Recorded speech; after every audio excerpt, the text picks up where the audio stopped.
Delice sanga na masuika, delice sanga wana na village na bango mbote na bino nyonso esika kozali ba Congolais ya ngambo na ngambo, ba Congolais ya motindo na motindo, bato nyonso bazwa République démocratique du Congo comme seconde patrie pour na bango topesi mbote. Tokabola mawa na bandeko oyo bazwa mi na triangle ya campus na ngambo ya Rigini. Esika olikame komela kibango, camion citron na nezwa ki moto no ya lundi ko koma mokolo ya mardi, 5 morts au total. Bandako belé baby se pose un sérieux problème. Je vois que bandeko baza na plateau, ba komekata ko lobela kambango ata 10 secondes, il se pose un sérieux problème. Il y a transport, il y a gestion de transport et de produits pétroliers dans mboka na biso. Ça pose vraiment un sérieux problème. Que les ministres qui sont en charge hydrocarbures, il faut atteindre sur total la station Tongami na Kinshasa, la station Tongami liboso la résidence à Batou. Je me rappelle en 2020, une famille m'a contacté pour la station liboso à l'Opango na bango, voiture pour te côté la carte parcelle moyen bimezate pour bailler Tonga. Tout ça là, démarche, na commune à Lemba, bourgmestre na bine ville Kambote, na maman bailler contacter nga, na bailler Tonga na mongo décision au titre hôtel de ville. Tokola mukatongo moko boye Kinshasa zui moto epeli pe ziki lolenge tozokende nango boye se pose vraiment c'est un problème sous mandat pe c'est que tozoki mbuba 1 mbuba 2 na mbuba makamisi salama bakamisi tane zika et boma pe bato ebele ziki sa bato ebele bazala calciné ndenge ni tozo gérer ba produits pétroliers na mboka na biso gestion nango na transport nango ezo salema ndenge nini est-ce que ministère oyo ezali na mokumba nango hydrocarbures azo sala mosala na ndenge esengeli pour na combattre la biso ba station Tongami na Kinshasa lokola ba osala ba cabine téléphonique ano ba sala ba cabine na carte mémoire wa tozoteka nzembo ba station Tongami ndengwana gestion na ngoza ko poser un sérieux problème to banzi ete ministre Didier Boudimbo azali na charge na ye hydrocarbures a veiller que la Kambago ça ne bakate ndenge to longola ba carburant pa produit pétrolier ko longola ngo na Congo central te comme na Kinshasa ce que ça na bakana ndenge esengeli.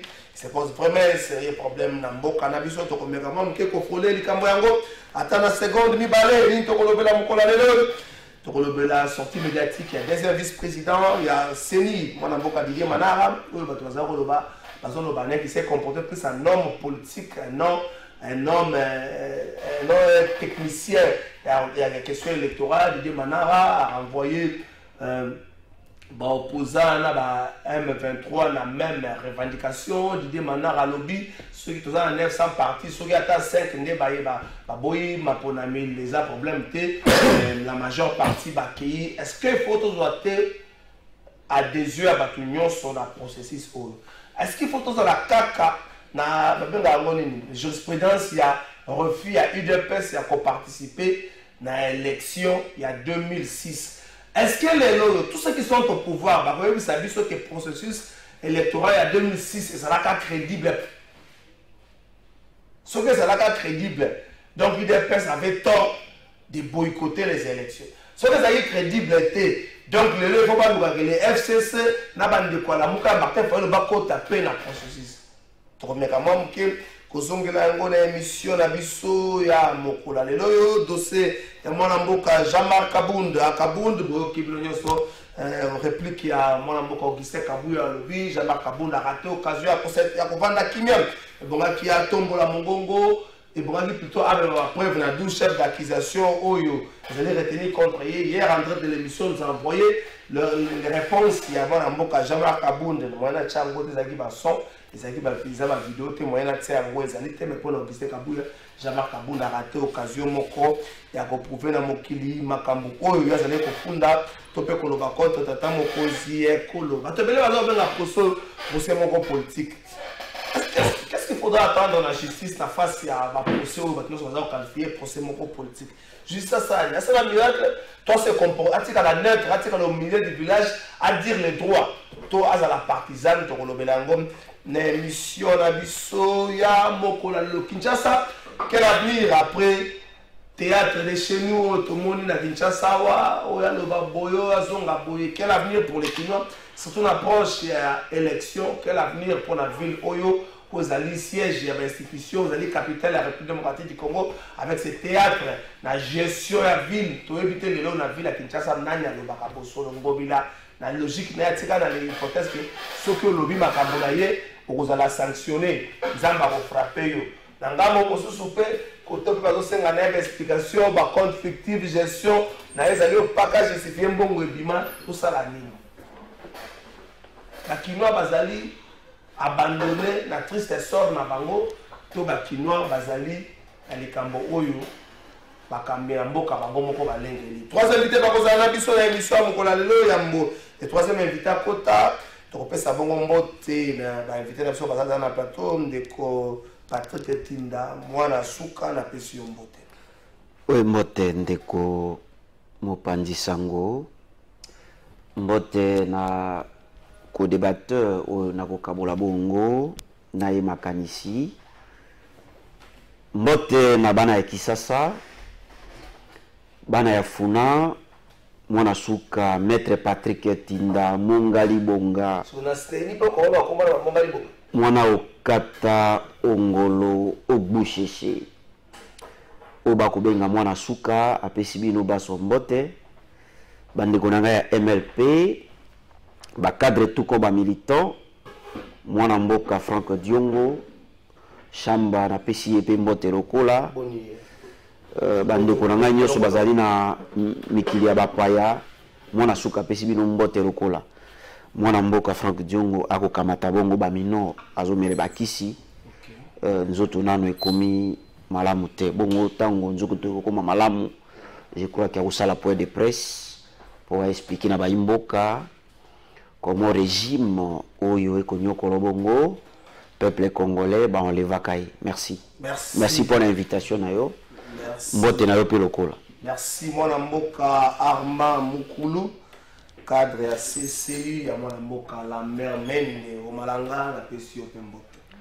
mbote de kokala fai mbote d'abord na kumu ya ekolo moto ya yambo ya ba citoyen congolais nyoso son excellence Félix Tshisekedi mais aussi mbote na ba chef de corps ya ba institution ya mboka na biso banso na kokite kozongi c'est l'homme aloba sans pour autant na pesa pe mbote na mokonzi ya lingomba oyo ya institution tobengi Sénat mwana mboka modeste bahati lokwebo non yeza mbote moko beaucoup plus c'est une salutation particulière parce que je suis ému de joie je suis satisfait tango namoni descente na ye na est ya mboka na biso de kokala fai je me suis rendu compte que Modeste Bahati Lukwebo incarne la popularité naturelle, mais aussi la popularité sociologique. La partie Est en Boranabiso, bien que la partie Naïs a installée sur toute l'étendue du territoire national. Mais je me suis rendu compte que le président de la République doit nécessairement compter sur Bahati Lukwebo. Parce que bakwenyo so oya keina Est mobimba ko bandana ko kitana na Goma, ko kende tina ba localité mosusu, ko kende na ba balingomba ba communauté mosusu, ko kende na kati ya ba territoire ebele na ba œuvre sociale nyonso o tomoni asali kuna. Ça veut dire tout simplement que lorsqu'on l'a vu à Kabaré, à Calais par exemple, à Walungu, Ndekonangai, il a qu'ici que le président de la République a déjà na moto Oyo a coupé sa deuxième mandat na Est en Bokanabiso. Surtout na Sud Kivu. Il s'appelle Bahati Lukwebo. C'est une réalité. En tout cas, Batu ya Boende Tolini Pemena Mkonzamboka, ezala ba leadership moko artificiel te alobaka na mingité, mais tout le monde a mosala sur terrain. En tout cas, félicitations à moi Mboka Bahati Lukwebo, le chef de l'État, un pion, un joker qui s'appelle Bahati, Oya Koki Kopé Saye, deuxième mandat d'élection, na partie Est en Boranabiso, na Sud Kivu, na Nord Kivu, Tietire na ba problème sous ba Ituri. Merci. En 2018, Bahati Lukwebo qui est lutté, donc il faut approuver la biso popularité. La popularité, c'est la raté. Nous avons dit que le Roso Beta concert à Ouérato, à Félix Choisir, qu'on a stade des martyrs. Il n'a pas été élu. Par contre, même des figures parmi les meilleurs élus, il a république pour l'élection en 2018. Donc, Bahati Lukwebo, il faut nous prouver. Vous voyez ça, la Félix Tshisekedi, Bahati Lukwebo n'a rien à te dire de nouveau. Makamona Batazo Sangisagawana, en 2018, Zaga Elite, Zaga Libungu toujours. Donc, tout le temps, en 2006, il fait député. Mais en 2006, ça va y député. Ça dépendait de la calcul. Ils avaient ma calcul. Ce n'est pas pour rien à Zoï va député de l'Est. Ça aussi, il faut le dire, en 2018. Non, mais pourquoi je vais député de l'Est? Oh, ça a comme un poids électoral. S'il vous plaît, non, mais je vais député de l'Est. Plus de 171 élus. C'est pas facile. 1 minute 30 na pesa yo, la gestion na transport et la perdu pour tenir na mboka na biso ezo sala moi problème na kenkeno avec ce que tu connais un bouba de bato bakufi mabote belé zangi ya bango bato ezangi biloko po nyoso zika ki likamo ekoma ki mukulu ya nu ya lundi ya mardi na triangle ya campus na Ngamba Regini ezape moko ya makama oya kotia na kati ya gestion na transport ba produits pétroliers. Est-ce que nous nous rendons compte la manière dont tout ça au bika na ba produits pétroliers? Ce côté la construction, la station service en Mboka na biso batu bakomi ko banga soko ka en face ya ka le fungulo mona station to mais quand na bâtiment moko ba famille vivre ka kona. Est-ce que nous nous rendons compte ou encore on se dit pour na mbongo na ngata batu bakufa ça problème? Merci ndeko na ngai tikana kamata moi 30 secondes na yebisa na ba imboka et aussi na kulutu na ngai Lambert Mende mukulu ama mukulu azoke no sala o babengaka bongo lokoso epa ya ba voisin parce que ama mukulu azali moto ya Mende oki etango akoloba na lata manette atangi ata kombo ya kulutu Mende te ti alobi ata mbote ya pamba pesi kulutu te ekotalisa que kulutu bozo kipe armate ndi azokende kosala lokoso epa ya ba voisin arma tikekela eye soko kokoto epa ya kulutu Bahati tikende kokoto oyo ezali baziebu ndenge babengaka na lopoto okosala na kulutu Modeste Bahati alobi awa akumisi kulutu na ngai Bahati nazali na limemia na ye mais heureusement yo ozali na mwa nzebi ndeko mopanzi sango ozongisi ye Arma pense que les Congolais babosanaka facilement. Toyebi Kulutu Bahati a soutenaki Shadari na 2018. Et ya sali wana sa sala ngo na Shadari. Shadari akbe ya makale kale. Kokanisa te que na passion ba Congolais mono. Yolobi président de la République voisala déjà rassuré qu'il y a un deuxième mandat. Ndeko na ngai deuxième mandat ezalité. Deuxième mandat pour la Félix Tshisekedi. Na lobi deuxième mandat ezalité pour kamata ba Congolais ba bololete, ba Congolais ba zo nyokwama imutu mokote. A repé c'est sous Félix Tshisekedi mandat puisque autre suite au péché to moni bino na gestion ne bo échouer. Même ba si aux benga benga biso. Et je tali ça comment bato ba koki ko gérer ko yengela mboka te. Na koti na mutuna na yo. Ndeko na ngai par rapport ya mutuna moyo tuningai ekotalisa polele que mboka na biso bato ba koyangela bazo prévenir makama te. Problème ezali ya prévention. Awa ezalaka likambo ekomi likama ekwei nde bokomi koluka comment ko résoudre bongo likama. Makambo oyo ya bamituka oyo na makambo ya ba station d'essence. Je crois nasina leka ya mwa baitandweke na loba makambo ya ba station oyo zobota malokola mayebo. Est-ce que ba station wana ya mwete ekelama ebotama et respectaka mibeko? Puisque au moment que na maimatali kotia station de sika songolo pakala ezali na ba règle oyo normalement il faut la respecter au préalable. Mais ici chez nous ndeko mopandisa ngomona kaka station botami ce que va respecter mibeko règle oyo et que ça là que batia station de sika songolo pakala. Mais ici chez nous ça ne se passe pas comme ça. Toujours dit que le rôle a tourné na moi jungle moko boy. Les règles ne sont pas respectées. Il y a des règles, il y a des lois qui sont là, mais ces lois ne sont pas respectées. Et bandeko bakuyangela ekolo. Bazo ça le loko mokote. Effort mokote pour que mibeko ezala bongo respecté. Et dali teke ba loi ezozanga. Okomona que na secteur wana ya hydrocarbures, ba mibeko ezali règle ezali. Mais est-ce que ba règle wana ezali respecté? Problème ezali les sika wana mobeko ezali solo mais pour respecter c'est ce qui pose problème. Et autorité à l'État, autorité à l'État toujours sortir yango te. Ces opérateurs économiques toujours mona comme si lelo baleki l'État na makasi motokoya attestation. Même si, bayebi que si on a eu une station, on a batiki. Attestation peut badi fonctionner. Et neko toka mate, Nicolo Mizali Koya, toka mate sous Bamakama. Tout simplement puisque les gens ont bazo yangi la biso, auto tiki bamomo atamuke ba yangi la biso, batalisi que bazo battre la Congolais te pe ba lini ba Congolais te. Merci. Donc ka biso to le baka l'État moloki.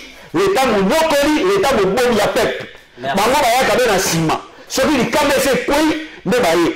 Tala meme mituko ya maya oyo ebomaka moto. Atie incendie. Mituka ya tie incendie. Tozali na yango motango boni na ville province ya Kinshasa.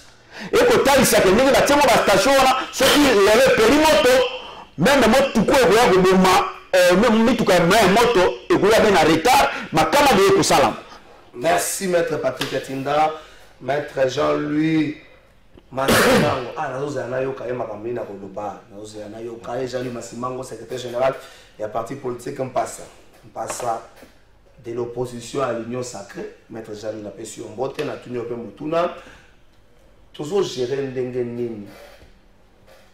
Pas produits pétroliers dans le cannabis, na transport dans Makama, pour compter de 2019 aujourd'hui, sur le tir au Salama qui mokola, ça fait 3. La partie haute, et puis côté monsieur Zangaman et Salami to éviter. Est-ce que tout ça soit les Cambouans avec beaucoup de légèreté? T'as là le lingue carburé le roi, capable de pétrole le Congo central tiens encore. Et tant que la cannabis ko bato bazale, tant que la au grand jour. Ce qui les Kama kaka ya moi moké bato balé, tout ça gérer les Cambouans de l'ennemi. Est-ce que l'État subit la pression de la part de ces opérateurs ou encore l'État d'Angambo na Moronda azali négligent? La pression. Mbote ndeko trésor, mbote pa ya bako debatero na kuti na itandwike na yo, ndeko nanga Patrick, na sepeli su komona ye na moni ndenga za tuka. Peko bunda na maloba na ye moko po sembo ezali ebele te na kati, mais on le comprend na musala ya ye lokola opposant, akoki koloba bongo. C'est ça aussi la beauté de la démocratie. Oti koloba tout à l'heure awa de l'opposition à l'Union sacrée, je crois que ce n'est pas ça. Un parti politique n'a pas ça. Et ça l'a mis en 2021. On ne pouvait pas se déclarer de la majorité à l'époque parce qu'on ne faisait pas partie de l'Union sacrée. Et on ne cessait pas de dire que la Union sacrée est ça sur base des textes. Et désormais, l'Union sacrée est dirigée dans la charte de Kambango. Ils allaient parmi les éléments. Il y a justification et ça qui le lobby sont allés dans la Union sacrée parce que tout comme il y a beaucoup de temps où sabiso koyeba nini esengeli to sala non esengeli to sala te. Mais au-delà de l'Union sacrée, je fais partie d'un regroupement politique. Oui, Kambami na Liziba ya Bwanya ya Congo, Ndekomboso, oui, Azali président national. Sagesse étonne pas ya Papa Nabisowana na Kanisi. Il n'y a pas à chercher. Na Lolenge Bomoni à conduire l'Assemblée nationale. Jusqu'à présent, il est du bon côté à l'histoire na Bokamba Minaye. Et je crois que le pays en tire profit. Tozali na regroupement na ACRD. Et si Kanazali peut candidat député national na circonscription ya Funa, et si Kobaimbo Kabasili Kolobe Sengeli tokende na compétition. Nazonga na mutuna na kanisi mutu moko te okiko sepela na liwa ya bato. Et si ka bato bakufi Sengeli to déplorer, yango tozali ko présenter ba condoléances na ba famille ezwaki likama wana, mais en même temps ko interpeller conscience collective ya Baimboka. L'État a sa part de responsabilité. Mais les opérateurs économiques aussi, bazali na part na bango, il y a responsabilité. Toko senga ministre ou azali ko contrôler secteur wana. Il y a hydrocarbures. Secteur, il y a transport. Parce qu'il faut savoir, il y a d'un côté, moutou ko azali komema produit, ou azali gérer na secteur mususu, na ba produit azali komema na kati ya moutou kawana, ou azali pe gérer na secteur mususu. Et sengeli, ba oyo bazali ko kama secteur wana. Mais il y a un contrôle technique. Et c'est un contrôle rigoureux pour éviter les mais d'un côté aussi, nous devons savoir qu'il y a une catastrophe et que moyen pour empêcher les alité. Le Congo n'est pas le seul pays qui a déploré ma Kambouaboy. Je prends l'exemple de la France. Il n'y a pas longtemps que l'on a dit basilique à Mounen. Au niveau de la France, c'est Kozwamoto. Vous allez dire aussi que les autorités françaises ne prennent pas de dispositions sérieuses pour la combattre la Baïmboka à France. C'est pour vous dire que ce sont des gens qui peuvent arriver. Mais nous ne disons pas que les alliés et nos seigneurs sont la maboko. Tout sengi la baou bazali ko kamba ba secteur wana ba fungula miso. Ba meka un peu pour renforcer ba dispositif pour permettre biloko abongo komate. Nous avons tout un ministère de l'urbanisme et habitat qui doit surveiller le lotissement des la construction des est-ce que les normes.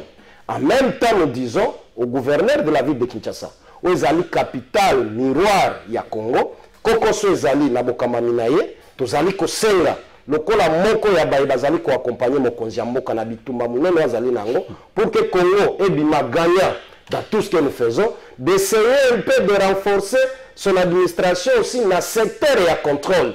Parce que n'oublions pas au Congo, il y a un problème à Nibeko. Nibeko est allé. Mais quand si le monde y a causé la Nibeko pour que se cristalliser dans les faits sur le terrain, mais c'est qu'ils allaient poser problème.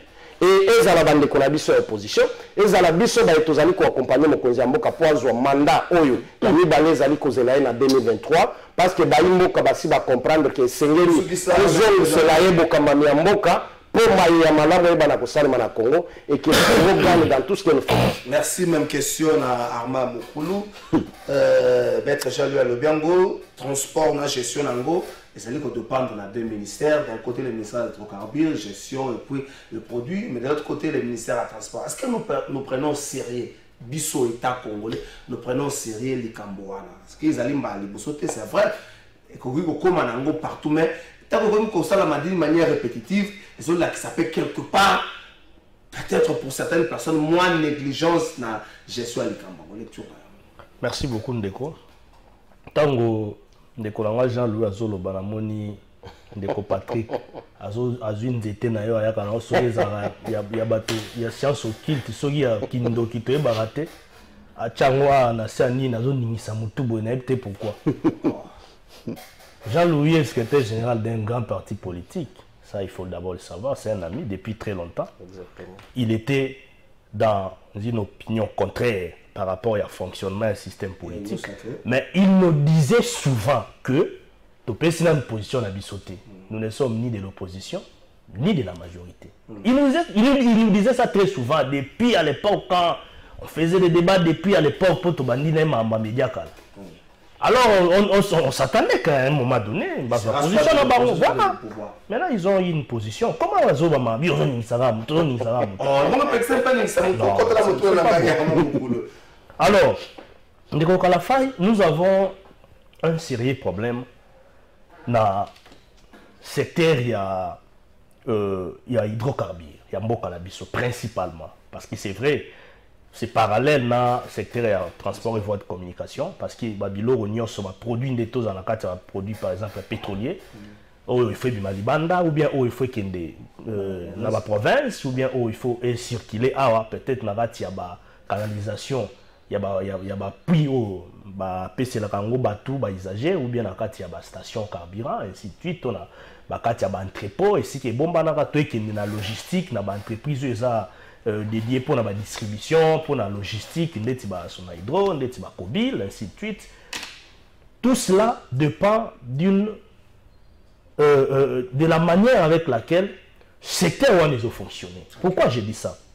Vous savez, en réalité, ce qui est réussir le quoi, comme à la moi, ralentir les dégâts dans le secteur hydrocarbures, topé dans le transport et voies de communication, il faudrait raisonner pour créer une route blindée.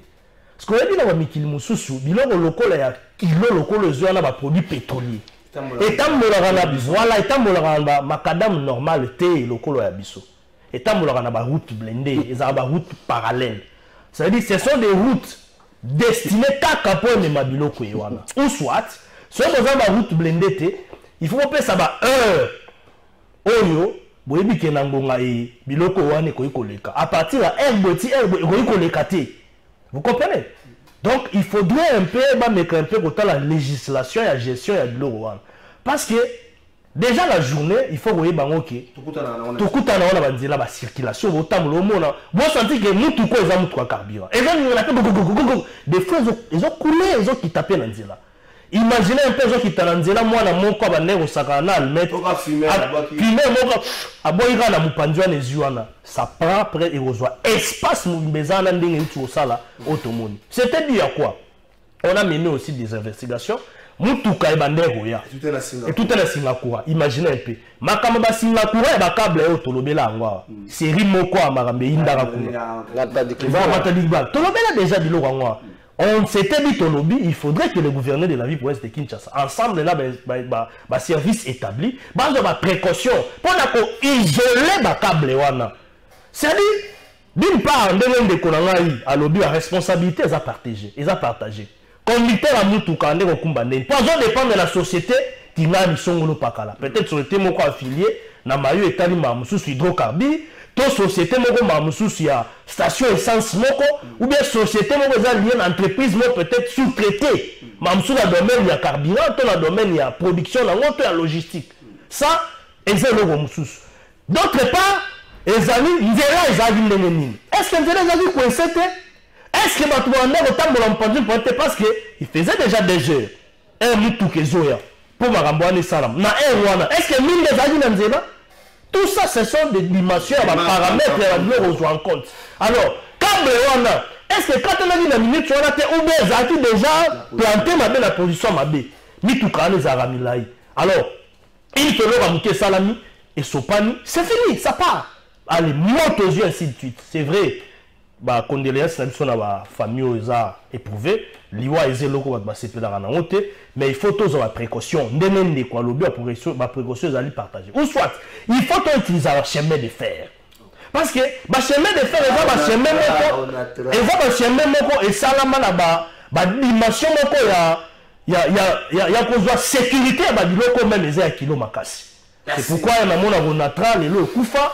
Et les autres ont réhabilité malgré les Mkonzamoka C'était le gouvernement met des moyens, des fois, ils ont balolanga moto.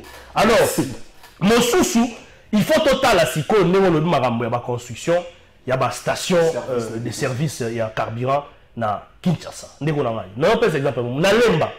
Et dans la station, on attend comme on parce qu'ici on ne fait pas la publicité. Mais maintenant, on va comprendre. Avant comment supermarché, on a Lemba super, on a sur le outil Benzela. Oui, la super. Voilà. Station. Exact. Station, on a et on a problème. Il y a une fois, je crois, le gouverneur de la ville, à l'Ikakawana, à l'Ekiwana, non, mais on est ainsi de suite, il y a des dispositions, qui t'a déjà sur le terrain, l'inspecteur, je crois, il y a service, qui t'a déjà sur le terrain, tout ça, il contrôle, déjà, bazokanga. Après une semaine, bakangaka. Après un mois, bazongeli. Mais ça, on a une position, c'est que l'on les amis. Station carburant essence, c'est vrai qu'on a laissé qu'à bon côté. Les techniciens à domaine ou national na bangonde au Kafai est routine thématique. National na technicien à domaine, il faut plus ou moins 30 mètres. Il faut plus ou moins 30 mètres de dimension, il y a distance pour boya pour ça la étude d'abord la faisabilité. Boya la seule ou nation qui boya ko station de service à carburant ou soit boya ko domaine moko la logistique par exemple il y a maillot étali carburant topé pétrole. Il faut être à 30 mètres à distance. Nanzela batambola tone siko batu bavandi. Mais ba oya biso botala. Merci Armand. Ils ont respecté ba normes les amouké. Je pense que cause à quelques stations kaka ils ont beaucoup plus reconnu dans la dimension internationale. Les ont respecté ba oya privé, ba ça matam même na bango. Merci. Ce sont des histoires en tout cas, il faut plutôt SNEL. Il faut en tout cas il s'appelle service naé parce que les habitants de Salama, ma famille de 5 personnes à coucher,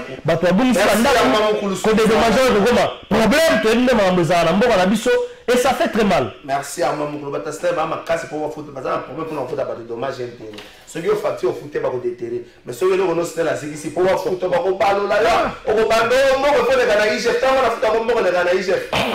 Ah, bien, on va appeler solitaire. Maintenant, il faut courir quand déjà.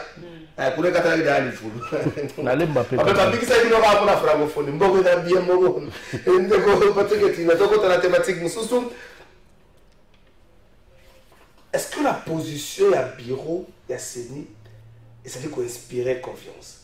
Est-ce que le bureau à Seni Koyoka, les vice-présidents Didi Manara, ça veut qu'on s'est comporté le coup là-bas, cambi à parti politique de mon côté.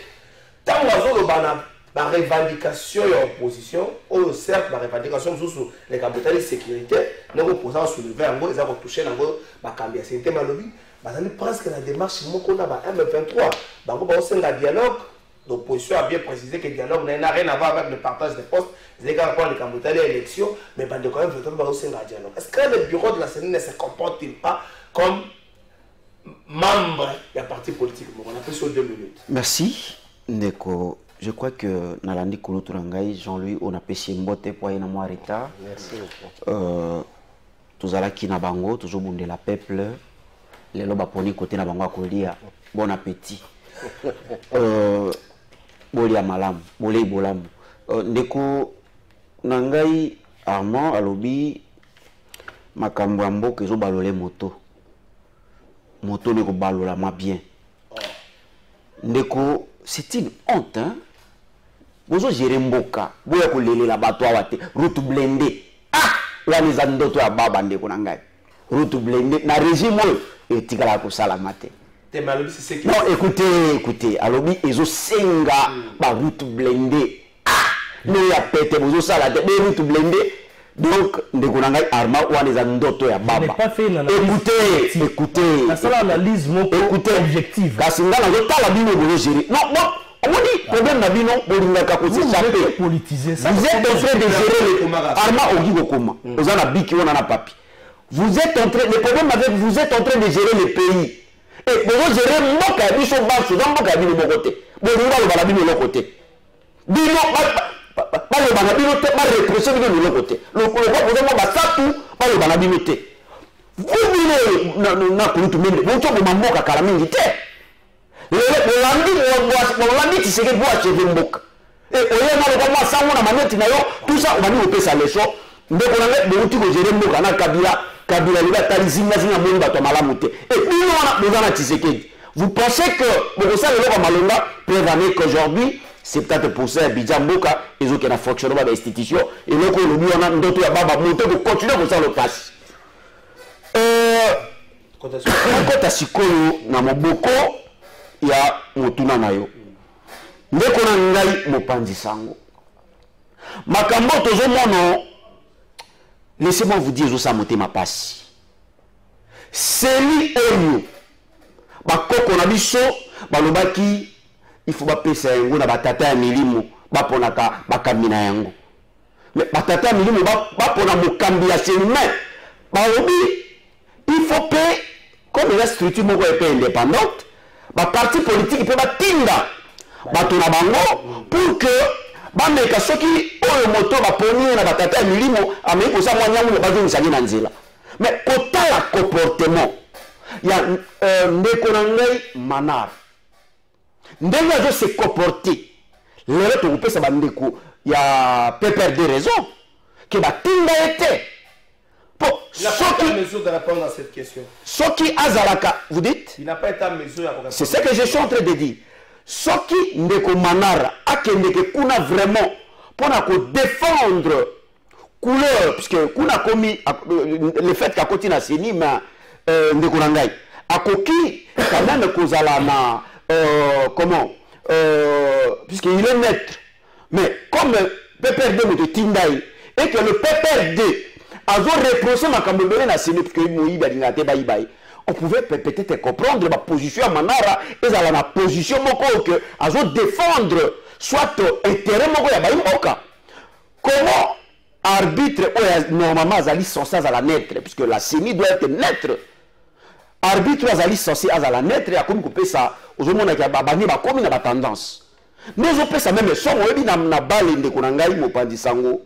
Ceux qui équipe moko zo soutenir arbitre et que équipe mosusu il faut faire très attention et autres hommes na siko zali kaka équipe té ils ont soutenir arbitre mais arbitre moko ya arbitre ils ont quoi juge de touche a comme ko pesa déjà tendance lorsque Manara a dit azo comparer revendication à bayo opposant na M23 c'est gravissime c'est très dangereux.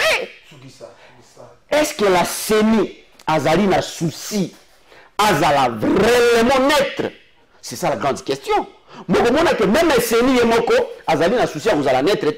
Déjà, on a content on peut savoir parole au commun à soutenir Manara.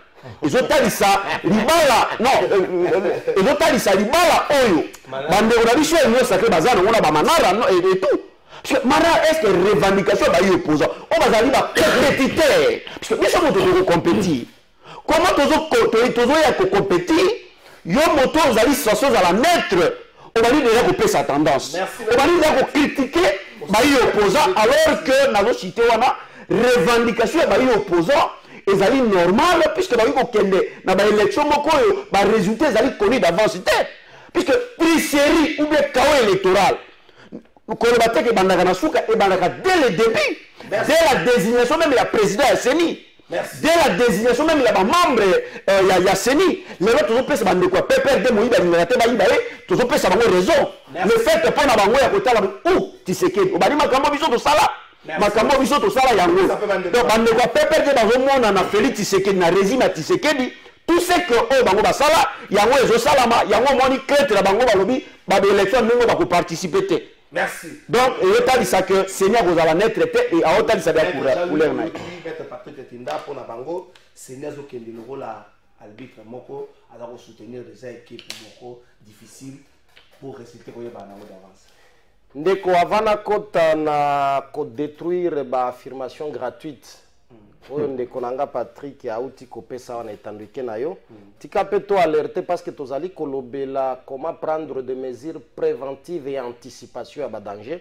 Oyebe zali na ba station etongami likolo ya ba moyenne tension ya SNEL. C'est qui aussi un danger permanent.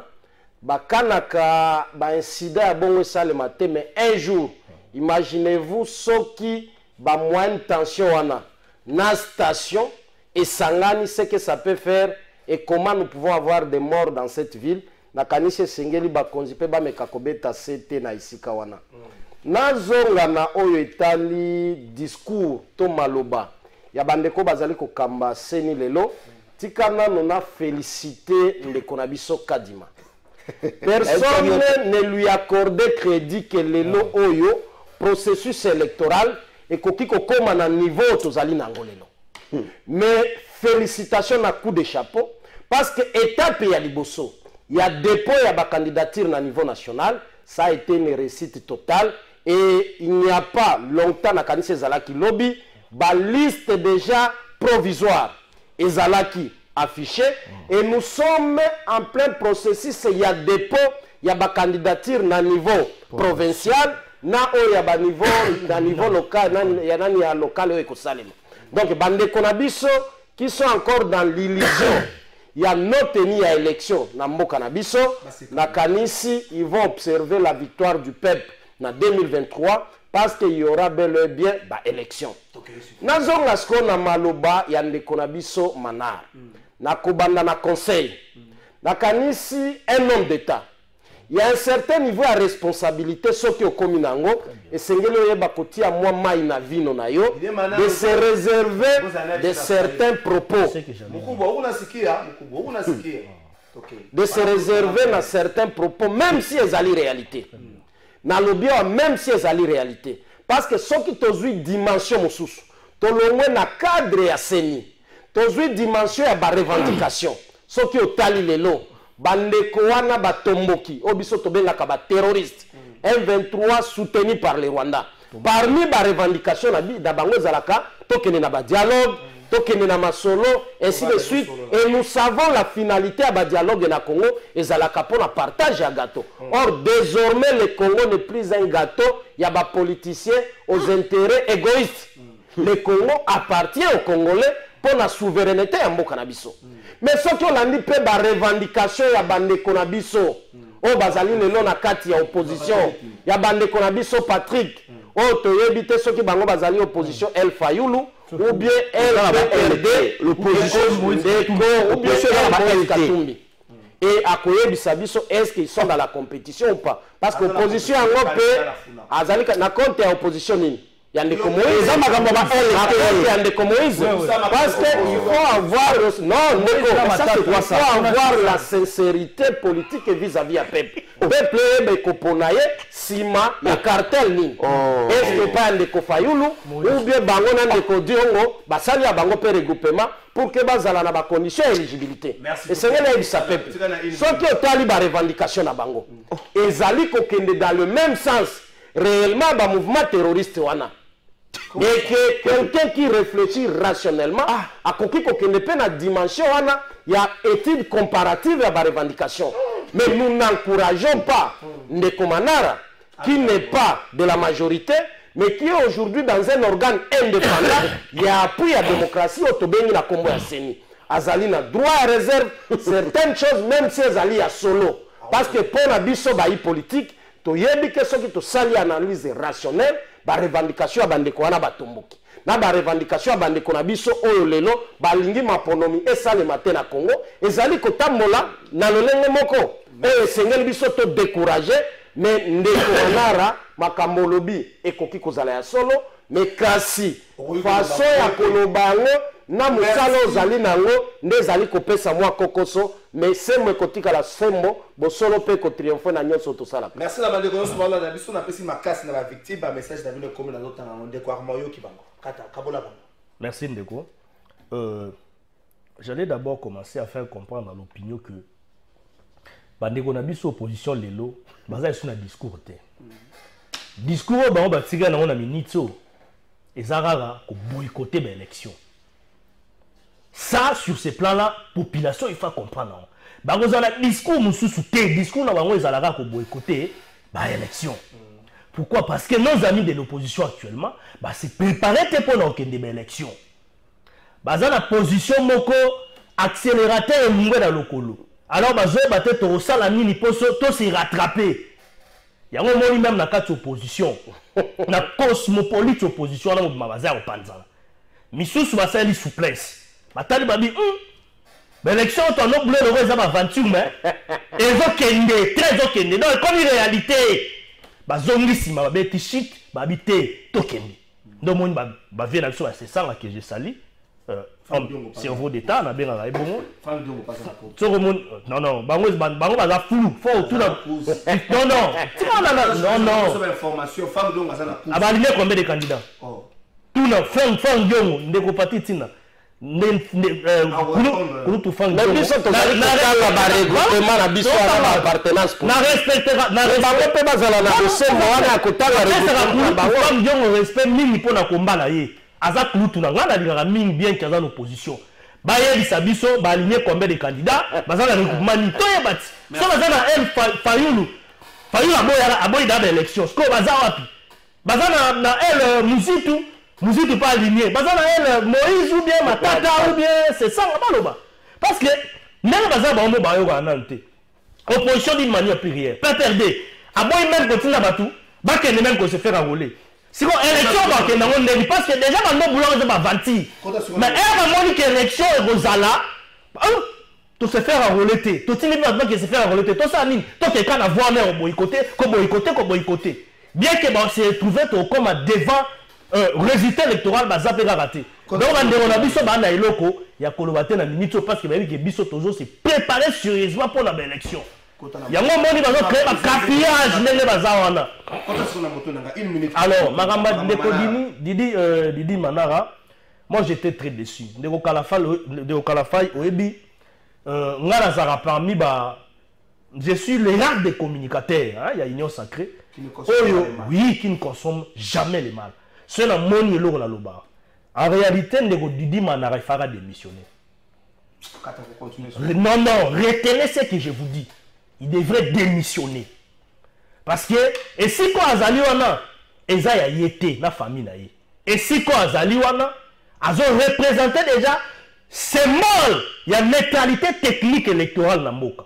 C'est-à-dire, il faut pas avoir un caractère moussoussou.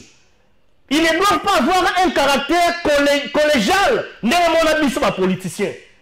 Tel qu'il est là, avec sur la carapace de politicien. Dès que quand tu es déjà dans le circuit à Séni, tu te transformes déjà en technicien électoral. Et dans la plénière, et dans le bureau, il faut se comporter dépendamment de la base, c'est coutume, de l'éthique, de la déontologie. Il y a Séni. Selon la loi organique pour fonctionnement de l'organisation à Séni. Donc en réalité, moi je n'ai pas apprécié ma sortie médiatique. Merci, question directe. Question directe. Pour Nayo, processus électoral de 2006, c'est crédible. Question directe. Bon, dossier où est le processus électoral. Tout domaine où est le processus électoral, et ça pour là contre. Le processus est crédible. Tout soit par rapport à des élections, premier et deuxième tour, président Morali, l'institution démocratiquement élue. Et ça qui crédible était. Merci. Question directe. Pour nous processus électoral 2006 est crédible.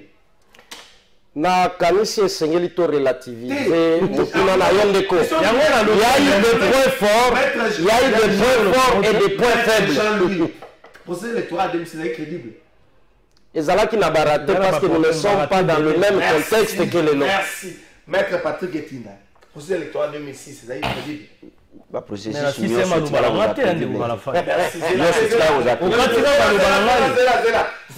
plaît. Oyo pe koza somme. S'il vous plaît.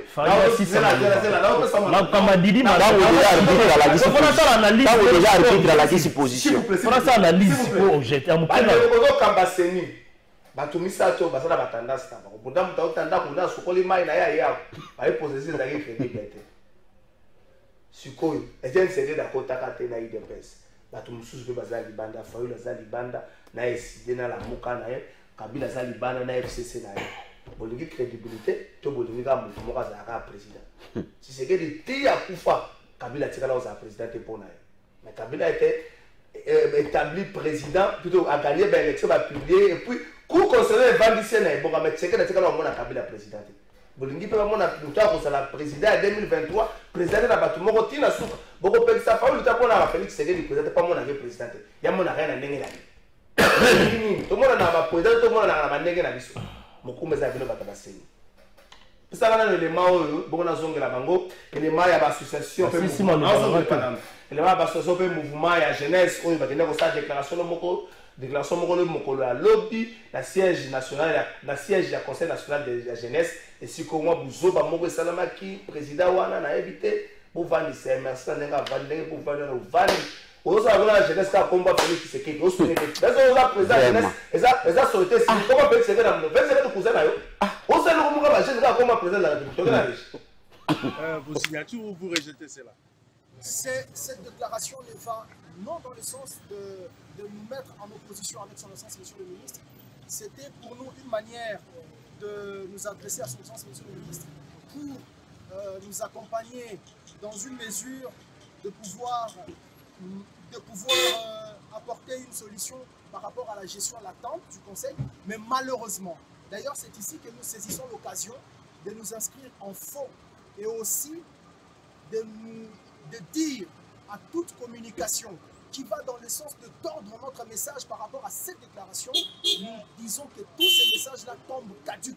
Le bureau du Conseil national de la jeunesse n'a jamais eu des intentions, moins encore de gestes, allant dans le sens de s'opposer aux actions ou encore aux actes de son Excellence Monsieur le Ministre. C'est notre ministre des tutelles, nous restons dans sa vision et nous restons derrière. Alors, la semaine passée, certaines vidéos circulaient déjà dans les réseaux sociaux où le ministre avait effectué sa descente au siège du Conseil national de la jeunesse. Et nous condamnons ces actes-là parce qu'il va falloir exactement respecter une autorité qui est membre du gouvernement et voir les ministres entourés de jeunes en train de poser des gestes pas corrects. En tout cas, pour nous, membres du bureau, nous condamnons ces gestes-là et nous disons que les jeunes ne reprennent plus parce que l'autorité des tutelles mérite notre respect et notre maturité à son égard. Voilà. Merci, Topesi Makasi, na ministre Yves Bonkulu, ministre de la jeunesse, Fébisi Bato Bazawana. Et le Conseil national de la jeunesse, ils ont la politique, ils ont la société civile. Donc, garçon, nous avons bâtiment. Si on a un combat, on part comme j'ai soutenu. Chef d'État a posé soutien. Mais quand il faut pas quand non, bon, je m'excuse. Attends, le va bloquer. Chef d'État a camarade, notre le baga magamna. Mutumo côté kuna bata ya batana sur sa politique, donc tika politique côté kuna. Ah, na ebiki. Ah, bandeko na ngai bonjour ndeko Kalafa lobi ezalaki Kabila tomonaki mituka wana kotambola na ba 23h kasi lelo ezokipe te vraiment pasi wana eza biso nde tozomona bakoki ko pardonner biso te. Justin Soki. Bonjour Trésor, un grand merci pour la émission ya lobby et pesingai solution lobby na 17h proverbe d'Atinda ki batumoko. Merci de vos solutions. Bonjour Trésor. Bamituka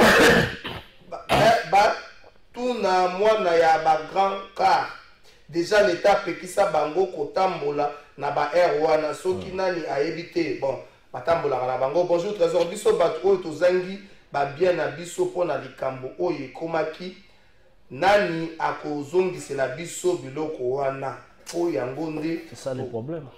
C'est la cabane, maman Nadège, Kilombo, maman Nadège, ça fait trop mal à quelques jours à rentrée scolaire. C'est ce que j'ai dit. Bonjour Trésor, il faut dire à Maître Tinda que j'aime beaucoup que Félix Tshisekedi avec francophonie et PCA les sous-soumaka c'est pour la élection. Cécile Ngoma depuis Goumou. Merci maman Cécile. Bonjour tout le monde, ne pas ça. Pourquoi Bungin Zela à Congo ça passe chance c'était. Ça c'est exact. Directement Maître Jean-Louis Massimango. Ah, bande Kogoli Mbissam. Bonjour, cher Trésor. Au sujet de tout ce que vous avez dit concernant les camions citernes et stations essence, le gouvernement s'est déjà rendu compte du danger que représentent les arrêts de bus et taxis aux stations essence. En cas d'accident, et que ça la dégâts makasi, est-ce que Bakoki Kopekisa Yangote, Batu Bazouaka, Transport, Naba Station, Joe Pax. Votre préoccupation, bien cher. Les amis de la majorité parlent des élections et de la probable réélection du président qui portera un second mandat au chef de l'État actuel à la République. Les mandats actuels étaient basés sur les changements. Les RDC a-t-elle connu un changement ou bien on nous a plutôt appris les changements jo participatif zo plutôt nzembo ya koyemba na kosi ah banani yango bazokosa bandeko. Bonjour plateau de vérité, vraiment la politique est compliquée donc ndeko ya parti politique ya passe à commune na union sacrée. Si oui maintenant ba maloba nyonso oyo ye abandaka koloba pona pouvoir union sacrée asengeli yango ata pardon te peuple ezangai Emmanuel Zolo depuis de bonhomme na ça senga pardon de Emmanuel koka koza na kanda makasi kazo senga pardon bandeko pe na ngamba tanga inikini balobi insécurité leki makasi na kwa wana bandeko ya police bosunga bango. Bonjour monsieur Trésor, dites un peu à votre invité opposant que nous les peuples congolais nous allons donner un second mandat à Félix Tshisekedi. Merci Ndeko. Ah, merci Ndeko. Mais comme nous entendons la campagne. Bonjour Trésor, les enseignants ne sont pas payés jusqu'à présent suite au jet de la francophonie. Ah, jet de la francophonie à Gagnimbo. Non, non, s'il vous plaît. Ça n'a rien à voir avec le jet de la sécurité, l'équipe Makassi. Bonjour, en 2006, IDPS Azala na document juridique yango bakenda kana élection des documents juridiques ni ndeko kwa obet la soma sula nzela des documents juridiques ezala kana ni pa na élection tala ma documents juridiques ah nzambe monsieur mama kabuni maître koko tango na okolo bango mama kabunda lobaki. Mais est-ce que le bilan de l'union sacrée na Kinshasa est le reflet ya bilan chef de l'ia quinquennat oyo na ba province. Merci. D'abord, Makambo Kabunda Lobi, toujours en série. Ce qui ngolo ebisio ngando za malade ndimelaï. Bien sûr que oui. Bazala ke sikamoko. Kabunda compris que Tshisekedi n'a aucune vision éclairée pour na koyangela mboka. Et aujourd'hui Tshisekedi compose avec les gens oyo Kabila Lobi atali zinga zinga na ye amoni moto malamu te. Ce qui otali ndenge bazali bwe ndeko nanga passe au monde des peuples kamati il faut senga pardon pour olobaki mabe ya régime oyo na ebite bolamu nini oyo yo moni na régime yango na lobi na pesi bon appétit boke kolia boliani botika peuple kimia peuple azoni kwama etalisi lelo ndeko nangai que Félix Tshisekedi n'avait aucune vision éclairée. C'est le Kabunde biso tozo considéré yango que ezali vrai par rapport. Il y a tâtonnement. Kabunda dit Tshisekedi est en train de tâtonner avec son régime et Zotali Samapolele. Nous les palpons. Toujours ça dit tâtonnement. Bango état de siège. Balongo état de siège. Même biso la communauté africaine est. Donc les lois bakena ozomona toujours ça dit tâtonnement. Rien ne marche au pays. Et laissez-moi vous dire que Makambo Kulutu Nangai, Jean-Marc Kabund, Alobi, Ezali, solo. Kinshasa. Je crois que Kotala déjà Kinshasa, Ndenge Ngobila, Nagode Poi, Bazobetene, Naibite, Manango Mosusu Bako Senga, Batuba Pesa Bango, déjà toujours mon Nyamu Nyamuna Katina Bango na Union Sacrée. Bango, Nangobila, Nagode Poi, Bango na Union Sacrée. Mon a que Batali si peuple, un spectacle désolant. Spectacle mort désolant. Est-ce que Batobo, il faut tout ça là-bas sous confiance. Je crois que na cité de Konangai, on a le merci beaucoup. Bana funa bako ponongai. Na le bac de Konangai, bandeko o ya inyo sacré batali si biso que balingi mboka te et bazali na vision moko éclairée mais bazomi benga ils sont dans les bons côtés de l'histoire. Je dirais qu'ils ne sont pas dans les bons côtés de l'histoire. Ngana zali ngamo normalement faut pesa na ba minute de bango bazali ni balé. Arrêtez la lobby. Oui, na kozala bref na kanisi mikolo ezali koya na kosengo to organiser toute une émission pour que to éclairer zelande ko to éclairer opinion et pas na peuple et pourquoi on a choisi kozala na mokonzi ya mboka dans le contexte actuel, surtout que les choses ont évolué tellement dans le sens positif pour le bien ya Congo. Nous viendrons le dire ici en âme et conscience et en toute indépendance. Bande konabiso ya Shabunda bazali kolanda. Na etali bokamba ya ville ya Kinshasa na kanisi mutu moko ta okiko sepela na scénario ezali koleka na hôtel de ville. Ezala ndeko Ngobila, ezala ndeko Godempoi, minute o bazali kobala na te na maye mokonzi wa mboka lazali ko prôner pour que mboka na biso ezala transformer. Kasi le président de la République pour que ala kisabatuke azali dictateur te. Godempo inande Congo bila bazali émanation ya ba députés provinciaux. Donc tosengi na ba député provincial na biso bazala conséquent na mayezali koleka na tête de ville parce que peuple bakinois bakojuge bango sur base ya zéro sanctionné. Vous serez sanctionné. Maloba moko très dangereux par qui apprécie ma propos ya ndeko Kabondi. Oui, bien sûr. Lui comme praticien en droit au stade actuel ne peut pas dire que makambo ndeko Kabondi azali koloba ezali ya solo. La compétence ya ko qualifier maloba wana kozala ya solo na niveau procès ezali na niveau ya justice. Et quand on dit na monoko na ete et koki ko bima na monoko na ngate encore d'ailleurs aux gens de konanga une vision pour le pays je comme une vision plutôt zo ba aucune vision au-delà d'être politique aux alliés il y a